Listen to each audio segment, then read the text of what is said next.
Who was Heracles? Heracles, more commonly known by his Romanized name Hercules, is a well-known hero from Greek mythology. He is more popularly known from the Disney movie of his namesake and from his portrayal in the mainstream media over the past century. However, the ancient Greek stories tell a different tale than the one you may currently know. Hercules was the son of Zeus and the mortal woman Alcmene. One night, Zeus descended upon the town of Thebes in Greece and disguised himself as Alcmene's husband Amphitryon and consummated with her. Later that same night, the real Amphitryon arrived home from war and also consummated with his wife. This resulted in Alcmene becoming pregnant with heteropaternal twins with different fathers. These twins were to be named Alcides and Iphicles. On the twins' night of birth, Hera had knew of Zeus's adultery. Hera made Zeus swear an oath that the child born that night to a member of the house of Perseus would become the High King of Mortals.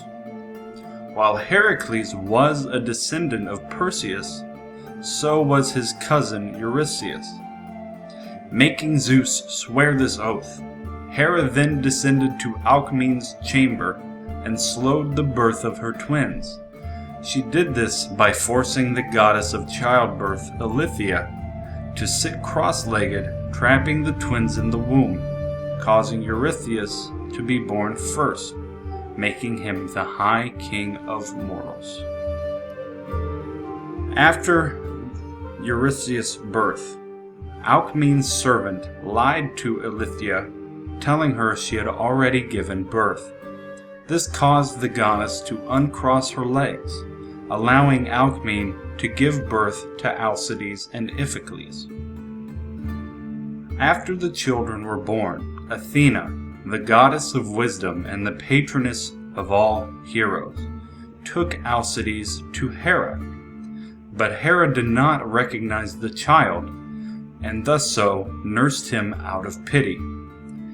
Alcides, having suckled divine milk from Hera, was granted his superhuman powers. But upon learning of Hera's ire for her child, Alcmene renamed Alcides to Heracles. Heracles, a germination of Hera and Kleos, meaning glory in ancient Greek. This name meant the glory of Hera, but this did little to lessen Hera's hatred of Heracles. When Heracles was only 8 months old, Hera sent 2 large serpents into the twins' chamber.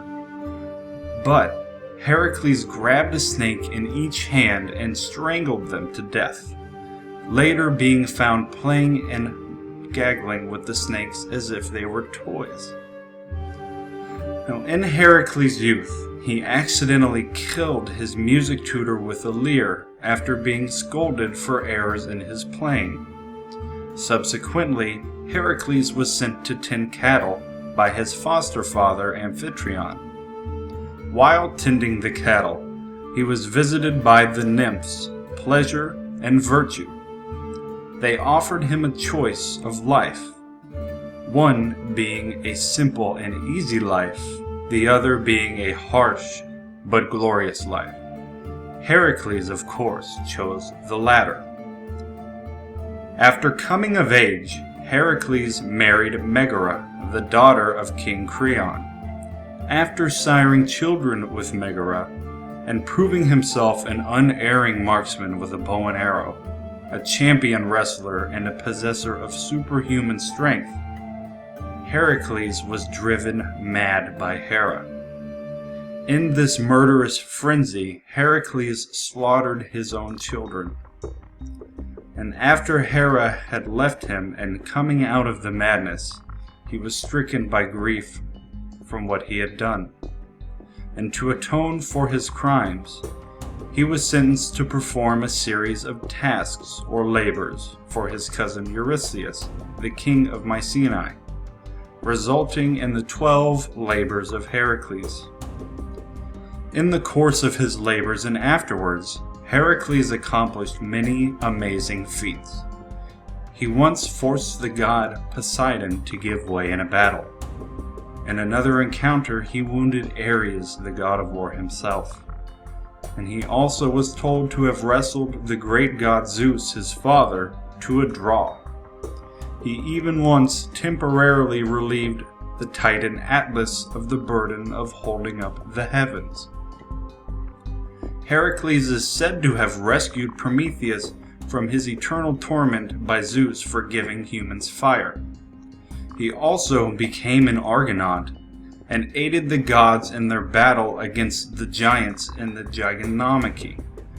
He also captured Cerberus, the three-headed guardian hound dog of hell, and this list continues for quite some time.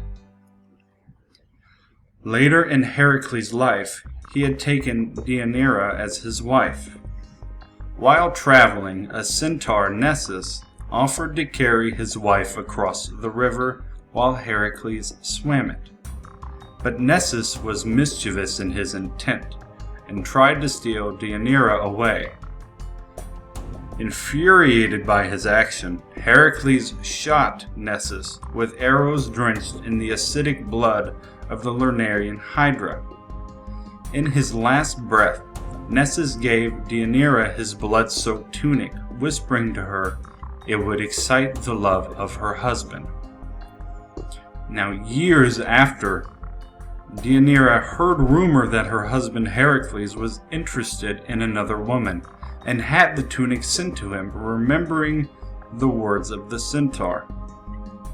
Now, Heracles, upon donning this tunic, had his skin rent and dissolved by the poisonous blood, thus ending his life. Heracles was the only hero to become a full-fledged god upon his demise. But even in his case, he also had a mortal side. Heracles received special consideration because of his participation in the battle of the Olympians during the Gigantomachy, helping defeat the giants in accordance with Hera's prophecy that the gods' victory would not be accomplished without the participation of the son of a mortal mother. These giant sons of earth had stormed the godly citadel of Mount Olympus in a hail of flaming oaks and rocks. And the deities of Olympus would never have prevailed without Heracles and his bow. By virtue of these spectacular achievements, even by heroic standards, Heracles was given a place on Mount Olympus and a goddess for a wife. But one part of Heracles had come not from his father Zeus, but from his mortal mother Alcmene, and thusly that mortal part was sent to the underworld. And as a phantom, his mortal self is said to eternally roam the Elysian fields in the company of other heroes. This was Heracles' legacy. If you learned something in this video, feel free to leave a like or comment. And please do subscribe for more mythology every week. And I once again thank you very much for watching, and I will see you for the next tale.